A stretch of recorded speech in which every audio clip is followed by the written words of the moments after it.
Next chapter సమ్మిళిత విద్య, ప్రత్యేక అవసరాల పిల్లల విద్య, ఇంక్లూసివ్ ఇండక్షన్, CWSN. ప్రత్యేక విద్య అన్నది కేవలం మానవత్వపు పునాదుల మీదనే కాకుండా దాని ప్రయోజనం ఆధారంగా రూపొందించడం జరగాలి అని చెప్పింది కొఠారి కమిషన్ 1964 to 1966.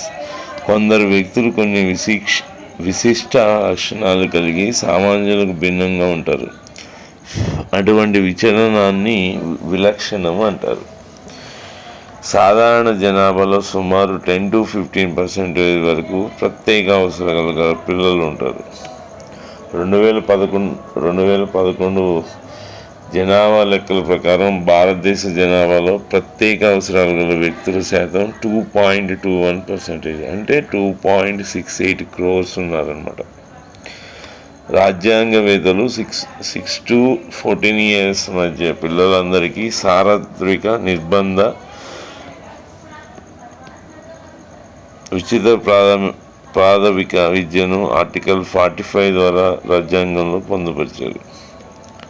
డన్ అనే శాస్త్రవేత్త ప్రత్యేక అవసరాలు గల పిల్లలను 12 రకాలుగా వర్గీకరించారు. 12 రకాలు. ప్రత్యేక అవసరాలు ఉన్న పిల్లలకు విద్యను అందించడంలో డెనర్ కాస్కేడ్ నమూనా ప్రకారం 6 అంశాలు తోడ్పడతాయి.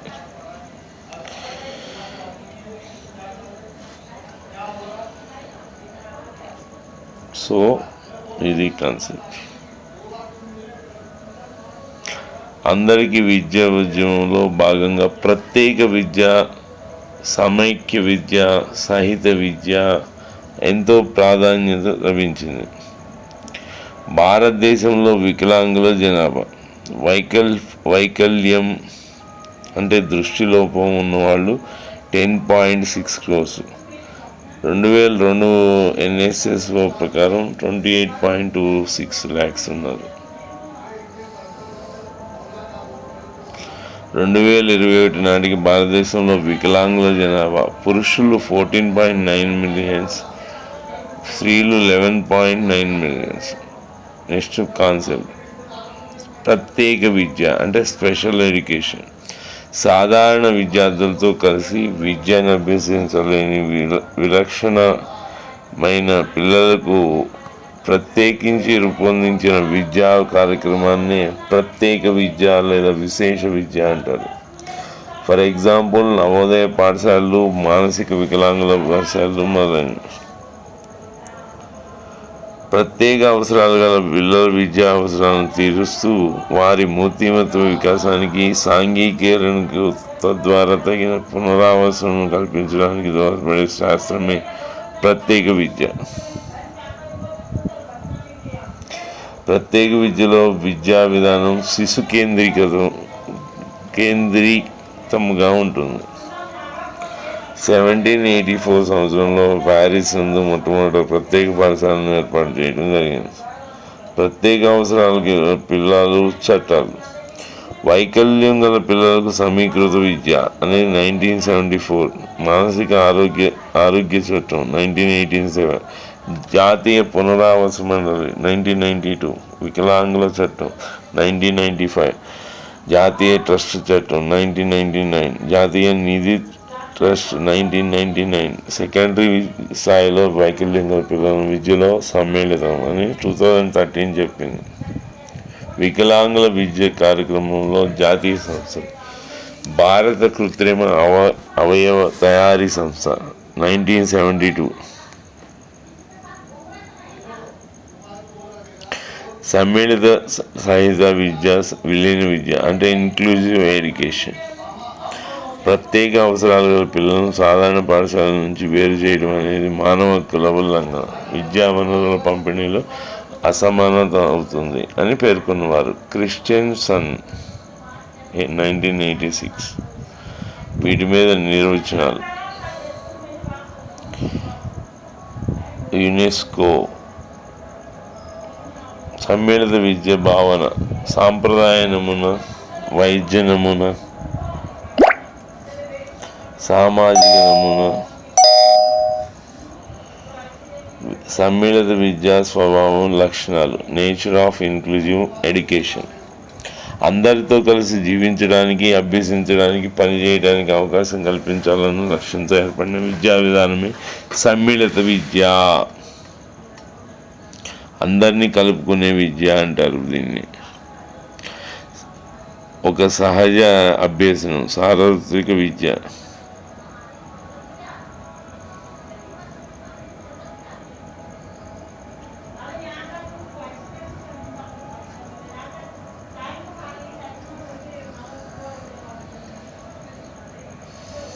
సమ్మిళిత విద్య నమూనాలు. 1 వనరుల నమూనా, 2 సంచారక బోధనా నమూనా, 3 ద్వంద్వ బోధన నమూనా, గృహ ఆధారిత విద్యా నమూనా, ప్రత్యామ్నాయ పాఠశాల నమూనా, దూరాభ్యాస నమూనా.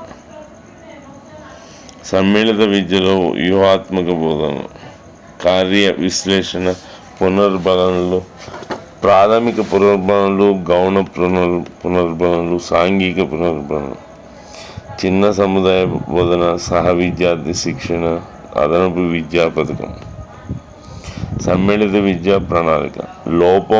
లోపాలు గల పిల్లల్లో బలహీనతలు, సామర్థ్యాలు ప్రతి ఒక్కరిలో ఒకే రకంగా ఉండవు. కాబట్టి ప్రతి వ్యక్తికి వ్యక్తిగత విద్యా కార్యక్రమాలు రూపొందించాలి. అంతేకాకుండా వ్యక్తిగత చరిత్ర, క్రమాభివృద్ధి పత్రాలను రూపొందించాలి. సరళమైన ప్రణాళికను విద్యార్థుల స్థాయికి అనుకూలంగా మార్చుకోవాల్సి ఉంటుంది. అందుకే నమ్య ప్రణాళిక అవసరం అగును. వ్యక్తిగత విద్యా కార్యక్రమంలో 3 దశలు ఉంటాయి. 1 సూచన దశ, నిర్ధారణ దశ, బోధించు దశ. మధ్యని నెల మీదని పిల్లల మధ్యని కలిసిపోయి బోధన చేయాలి. సమ్మిళిత విద్య మానసిక సాంఘిక నిర్వహణ. వీలైనంత తక్కువ నిర్బంధ వాతావరణం ఉన్న పరిసరాల్లో ఉంచాలి. ఎలాంటి ఆటంకాలు లేని పరిసరాలను కల్పించాలి. నెక్స్ట్ 1 గిఫ్టెడ్ చిల్డ్రన్ అంటే ప్రతిభావంతులైన వరదతులు లేదా అధిక ప్రజ్ఞావంతులు అంటారు. అత్యుత్తమ ప్రజ్ఞాస్థాయి గల వారిని సాధారణంగా ప్రతిభావంతులు అంటారు. దేశంలో అత్యంత విలువైన మానవుల కింద అధిక ప్రజ్ఞావంతులు వస్తారు. సాధారణ జనాభాలో 2 నుంచి 5% ప్రతిభావంతులు ఉంటారు. గిఫ్టెడ్ అంటే ప్రతిభావంతులు అనే పదాన్ని మొట్టమొదట 1869లో సర్ ఫ్రాన్సిస్ గాల్టన్ ఉపయోగించాడు. ప్రతిభావంతులను గుర్తించడం అంత సులభం కాదు వాళ్ళని గుర్తించటం. కానీ పరిశీలన పద్ధతి, పరీక్షా పద్ధతి అని 2 రకాలైనటువంటి పద్ధతి ద్వారా వాళ్ళని గుర్తించడం. ప్రతిభావంతుల యొక్క లక్షణాలు. సగటు కంటే ఎక్కువగా ఉన్న శక్తి సామర్థ్యాలు, అధిక స్థాయి సృజనాత్మకత. ప్రతిభావంతుల విద్యా కార్యక్రమాలు త్వరణం, త్వరితం, ఉత్సుకితి అని 3 రకాలుగా విభజించారు. సమృద్ధి మత్వం, వేర్పాటు, వృద్ధకరణం. మానసిక వైకల్యం గల పిల్లలు, మెంటల్లీ రిటార్డెడ్ చిల్డ్రన్. మానసిక వైకల్యానికి గల ఇతర పేర్లు బుద్ధి మాంద్యత, మానసిక క్షీణత. మానసిక వైకల్యం గల వారి ప్రజ్ఞానతి 70 కంటే తక్కువ. స్టాన్ఫర్డ్ బినే స్కేల్ ప్రకారం మానసిక వైకల్యం వారి ఐక్యూ 68. వెస్ట్లర్ స్కేల్ ప్రకారం మానసిక వైకల్యం వారి ఐక్యూ 70. నిర్వచనాలు. అమెరికన్ అసోసియేషన్ ఆఫ్ మెంటల్ డిఫెన్సీస్ ఒక డెఫినేషన్ ఇచ్చింది. వికలాంగుల చట్టం, సెరసన్, డోరిస్, స్మిత్, నెయిస్వర్త్, బెండర్. మానసిక వైకల్యం వర్గీకరణ. మానసిక వైకల్యం తక్కువ, మిత, తీవ్ర, అతి తీవ్ర లేదా సంపూర్ణ.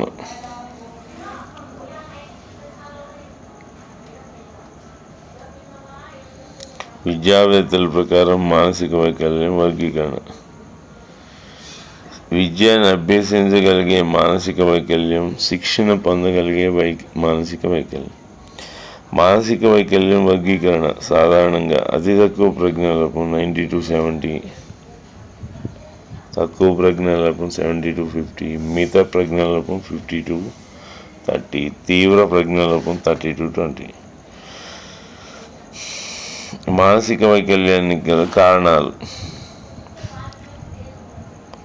జనన పూర్వ కారణాలు, జనన సమయ కారణాలు, జననాంతర కారణాలు, పరిసర సామాజిక మానసిక కారణాలు. మానసిక వైఫల్యం రకాలు: types of MR, Down syndrome, phenylketonuria, నెట్రినిజం, మెదడు వైకల్యాలు,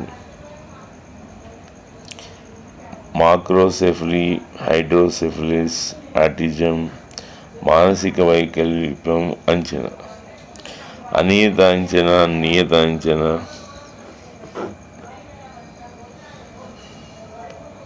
మానసిక వైకల్యం గల వారి విద్య, ఎడ్యుకేషన్ ఆఫ్ MRC. మానసిక వైకల్యం ఉన్న పిల్లల్లో అభ్యసన సామర్థ్యం తక్కువగా ఉంటుంది కాబట్టి వీరికి విద్యా బోధన ఈ క్రింది విధంగా ఉండాలి: చిత్రాల ద్వారా బోధన, పునరభ్యాసనం, తగిన పునర్ఫలనాలు మరియు బహుమతులు, ప్రయోగాల ద్వారా బోధన. మానసిక వైకల్యం కలిగిన వారికి అందించే సహాయాన్ని ప్రమేయ కార్యక్రమాలు అంటారు. ఆకృతీకరణం, సంకేతీకరణం, క్రమీణ అస్తిత్వం, గొలుసు విధానం, బహుళ వైకల్యం. మానసిక వైకల్యం, అపోహలు మరియు నిజాలు. అపోహలు మధ్య నిజాల మధ్య కొన్ని డిఫరెన్సెస్ ఇచ్చారు.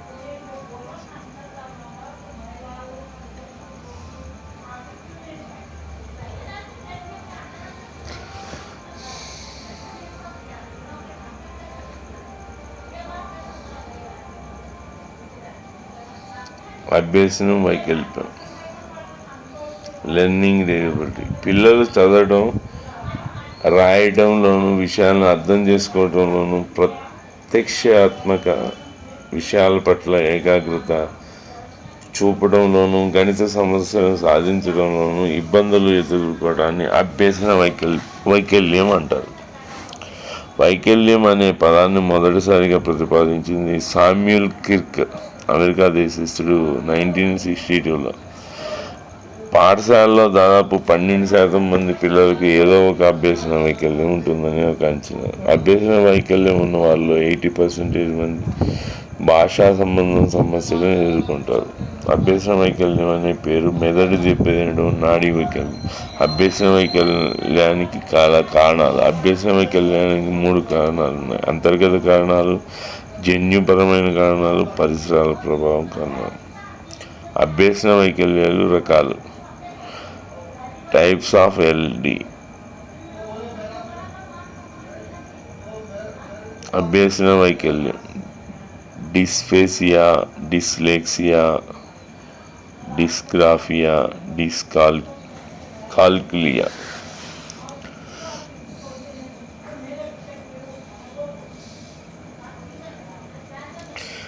డిస్లెక్సియా గురించి కాన్సెప్ట్. అభ్యసన వైకల్యం: V for visual, A for auditory, K for kinesthetic, T for tactile. దృష్టి లోపం అంటే విజువల్ డిజబిలిటీ. దృష్టి లోపం అనే సమస్య కంటి చూపుకు సంబంధించినది. సాధారణంగా కంటి చూపు సమస్య గలవారు 2 రకాలు: పూర్తిగా చూపు లేని వారు, పాక్షిక దృష్టిలోపం గలవారు. కెట్టి ప్రకారం పాక్షిక దృష్టిలోపం గల పిల్లలకు కింది లోపాలు ఉంటాయి. దృష్టి లోపాల గురించి పరిశోధనలు చేసింది శాస్త్రవేత్తలు లోవెన్ఫీల్డ్, మైయర్స్, పిన్ట్రన్, ఫోర్స్, లివింగ్స్టన్, పేక్, నోలన్. దృష్టిలోపం విద్యా ప్రణాళిక.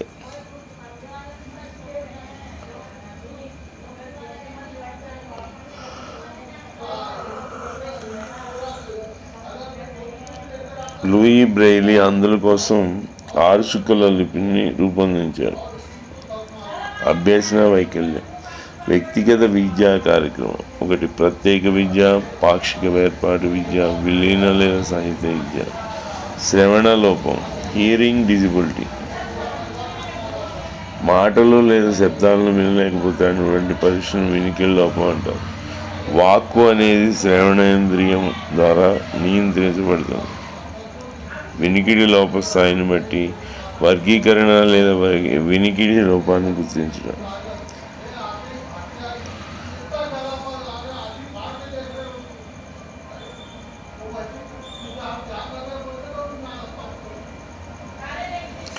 చిన్నతనంలో వినికిడి వైకల్యాన్ని గుర్తించడానికి వాడే ఉపకరణం కిబోగ్రామ్.